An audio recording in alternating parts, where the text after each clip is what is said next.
It's that time of the year again. The holidays approach. The autumn leaves are falling. The air is becoming brisk. And I want nothing to do with any of that. What better time to snuggle up by the fire and see what anime is airing this fall? I am constantly surprised by the amount of shows that air, and how most of them end up not being worth the watch. I could be wrong though. Hell, there could be some amazing shows in here I'm just not noticing at first glance because seasonal depression is hitting like a truck. Great, more Crunchyroll originals. It's like the YouTube Red of anime. Tonikawa, aka Frank Sinatra's Turning in His Grave, is about a young boy named after an American space program confessing his love at first sight to a female Terminator after she saved him from the rampage of Truck-chan. You rascal, always killing anime characters, better luck next time. But the wacky catch here is that she'll only go out with him if they're married. Hold up, I think you skipped a few steps there. So far, I found this to be a cute show, and I openly admit that sometimes it made me smile. However, I was also bored out of my mind half the time, as the humor didn't always hit the mark for me, and the mundane conversations were not entertaining. I'm sorry, I don't care what futon you pick out. It's a feel-good show though, and if that's all you want, this will be perfect for you. I'll admit that despite my gripes, I'll still probably watch it anyway, even though most of the anime feels like it'll just be the MC yelling to himself about how adorable his waifu is, mainly because they do cock tease some mystery that could be interesting, which I hope it indulges in, because otherwise it's just going to be Chance the Rapper, the anime. Oh, I love my wife.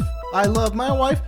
Since we're on the topic of Crunchyroll originals, bring in the webtoons. Noblesse is about hot Dracula pretending to be a high school student. This is hot Wolverine, and I think these are bad guys. Yeah, that's about all I took away from this show. It's honestly uninteresting, and the narrative exposition is not great. It doesn't help the show begins with the second arc of the original webtoon either, since the first arc was compacted into a rushed 30-minute OVA about 4 years ago. So as a new viewer, I'm just like, maybe it's a slow burn. The first episode is really rough, but it seems to be catching its footing a little. I've heard great things about the webtoon, but so far I have little faith it'll be adapted to its full potential, and that's pretty sad. Finally, some good fucking food. I'm enjoying JK so far. The premise isn't mind-blowing, it is shonen, but it seems like it could get pretty entertaining. I do enjoy the occult, the CG doesn't look awful, plus the overall animation and choreography looks rather clean. I think this one has a lot of potential to it, and I'm really looking forward to seeing where this one goes. Alright kids, pop quiz. You see a ninja hiding in your bathtub. What's the first thing that you do? That's right, good job. Yes, the correct answer is cut off the oxygen supply. The gymnastic samurai, I'm not too keen on. The bird and the weeaboo make me want to punch my monitor. It's full of quirkiness, but it borders on annoying at times. It's okay, just leaves a lot to be desired. Adachi in Shimamura is a show I went into with absolutely zero expectations and was pleasantly surprised by it. I got a strong ground control to Psycho Electric Girl vibe, not only because of the homunculus astronaut, but the initial cinematography reminded me a lot of Shaft, which I admit I love. The show is about two girls skipping class, playing ping pong, having wet dreams about kissing your homie,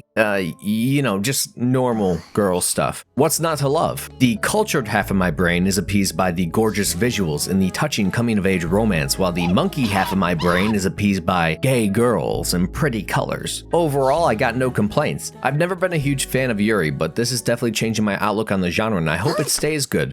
Speaking of Shaft and gay girls, two words you usually wouldn't correlate with each other, Assault Lily Bouquet is here, and it's here to do one fucking thing: sell you figurines through the use of visual persuasion. Unfortunately, it's nothing special. The whole premise is pretty weak. It's a bare bones excuse to have young magical girls wield enormous gun blades and protect the world from huge monsters. I know it will get dark. They pretty much scream that in your face with scenes like this. I still don't think it will develop into anything more than a sellout to mixed media franchises though, and even then, I've seen them do dark magical girls before and better. This one isn't special. Not a fan of this one. It's practically foreplay for the upcoming Assault Lily Gacha game, and I can say I'm pretty disappointed in Shaft this year, and probably will be next year too when they do the same thing again with Strike Witches. By the way, wow, Battlefield 1942 looks a lot different than I remember. Strike Witches Road to Berlin is really straightforward. Cute magical girls with plane engines strapped to their legs gun down evil alien icebergs, I guess, along with a little fan service. If you go in expecting anything more than that, you will be severely disappointed. This is garbage. It's beautiful. I never got into Strike Witches, and this show won't be changing my mind. I think I just don't like most of the newer mixed media franchises that have gained popularity as of late. It always feels like they just want me to buy their merch and spend thousands on their mobile games. Wait, Did someone say mobile games? I'm not the only one who sees all this fucking gauge and blur, right? This has been some of the most generic garbage I've consumed in a while. It's really disheartening to see corporations treat anime fans like mindless cattle. Making a generic anime out of a popular game won't make us want to play it. Holy shit, is that Goku? Oh god. Oh, I think I'm gonna puke. It's like the anime is running on the Nintendo 64. The Adventure of Dai is a remake of the original show that aired back in 1991. If it's directly following the original, it'll be a fun little romp with a new coat of paint. Despite the fact that the 3D animation makes me die a little inside whenever I see it, the show is pretty charming. I say give this one a watch if you want to bring out your inner child, but I just don't think I'm the demographic for this anymore. I wish I could be more like this guy. Seems like a pleasant existence. あれは目に毒です。 Fuck, my ears. Oh. I probably shouldn't like this one. It's very predictable. It's like Romeo and Juliet, but one has huge knockers and ice powers, while the other's Kirito, with these random fucking white hairs I just want to pluck out. But for some reason, I've enjoyed my time with this show so far. I don't have any good reasons, I just like the romance, and the setting could be fun. I'll chalk this one up as my guilty pleasure this season. We should all get one. I mean, two. We should all get two. I think this one speaks for itself. There are girls, and they climb. I want this one to grate me on her abs, and this one is a gamer who uses her gamer senses to climb walls. Fucking end me. Okay, so hear me out. Ghost in the Shell, Quentin Tarantino, Danganronpa, and the censorship from Tokyo Ghoul all have a 4-way in Fusion Ha into a 12-episode anime series. That's Akudama Drive. It's fucking chaos, and I really like it. Takes a ton of inspiration from 90s crime films and animates the fuck out of that inspiration. It's over the top, it's stupid, and it's really fun.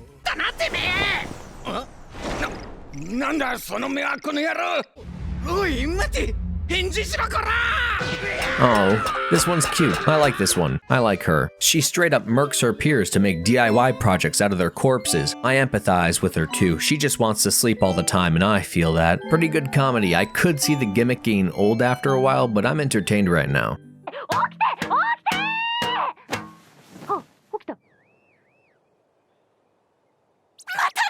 I'm not even gonna try with this one. I was gonna do this whole bit where I yell about how it's just Isekai SAO with fucking Kuma Kuma Pedo Bear, but this doesn't deserve my energy. I found no enjoyment in this show, and I really dislike EMT Squared. They have yet to make a single good show, and this one is no exception. It's just a power fantasy with an MC that has no flaws, bears, and lollies, and I don't care for any of those things. Moving on, How to Attract Slimes 101. Use your gamer girl bathwater as bait. Yes, that is a legitimate plot point, and yes, it is almost too realistic. By the grace of the gods is something I wish the gods didn't grace me with. It's just another isekai with fucking slime in it. If that's exactly what you're looking for, go watch That Time I Got Reincarnated as a Slime. If you've already watched that, go watch episode 3 of Interspecies Reviewers. I don't know. I'm sure you could find some enjoyment with this isekai power trip, but I like my characters to have flaws, which is something they forgot to give this slime-obsessed freak. Also, is it not weird to anyone that this middle-aged businessman that retains his mental age even though he is now reincarnated physically as an 11-year-old has a love interest with an actual fucking child? That's creepy. That's really creepy. Oh wow, yet another isekai. Alright team, how do we make this one stand out from the millions of other isekai shows?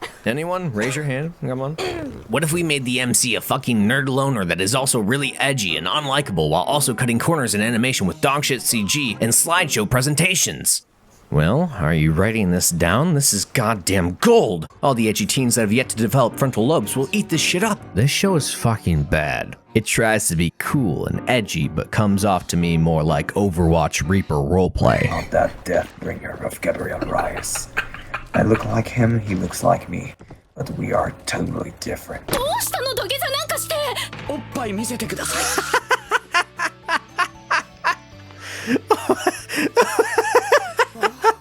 What the fuck is this?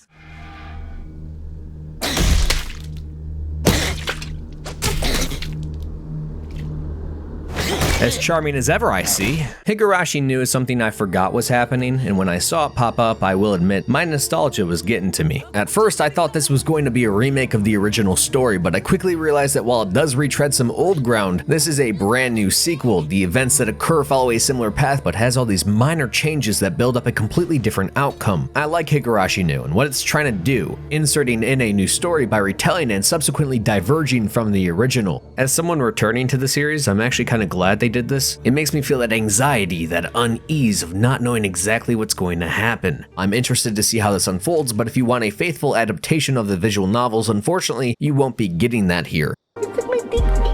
I barely knew her. I go with a seat on my scooter. Scared to have a gun yet, but I shoot her with my dick. I'm a cooler. Wow. In this anime, women have replaced conventional weapons with magic microphones, so rap battles are now the equivalent of a legal shootout. SoundCloud rappers, rise up! It's finally your time to shine. Oh, how Ronald Reagan would be proud. Smoking kills, kids. This guy did one whole weed. Now he can't stop salivating and trying to stab people. You know, having a small amount of experience with IWGP in the past, I came in expecting them to introduce, like, the main plot in the first 2 episodes. But I'm 4 episodes in now, and I haven't seen any first-degree murder, so I'm a little disappointed. So far, I haven't cared for any of the episodes they presented to me. It's not to say it's bad, it's just not good. It's okay. It's an okay show. They try a little too hard to hit that Zoomer demographic though. I came in expecting to enjoy the show, but no, I just want to watch the J-drama instead. Looks like a cheesy time capsule and a lot more fun. Bah! Who is this beautiful girl? Well, I normally go by the name Misty/Connexia, but for $12.99 I'll be your daddy for a day. By the way, I'm gonna spoil the first episode's twist ending that they spoiled at the start of the first episode. Pink hair, huh? Can you guess who the psychopath is? I'm indifferent towards this anime. It's hard for me to feel any suspense if I know the exact structure of each episode. There is a unique supernatural power that a student has, and Nana, who has no supernatural abilities, has to deduce what that power is and find its weakness. She finds the weakness and exploits it to kill the student. Someone will get suspicious of her, but Nana will just say, "Oh, ooh, I got stabbed. It couldn't have been me. I couldn't stab myself." Sprinkle some twists that are foreshadowed well in advance in there every once in a while, then rinse and repeat. I'm sure you could find enjoyment in this show and the premise. I do really want to like talentless Nana, but I just can't bring myself to care about anything that happens in it. 付き合ってください。届け。僕のこの。ごめんなさい。 I get friend zoned so frequently. This reminds me of like anime in 2012. Maybe it's the energy, or maybe because I'm being told that the world's gonna end. Either way, it's okay. Beautiful to look at, but I think some of the humor is a little cringe. This is the 3rd collaboration between Key and PA Works, so I know it's going to be sad. I'm down to be sad, I just hope that it's a good sad like Angel Beats and not a disappointed sad like the end of Charlotte. Oh gosh!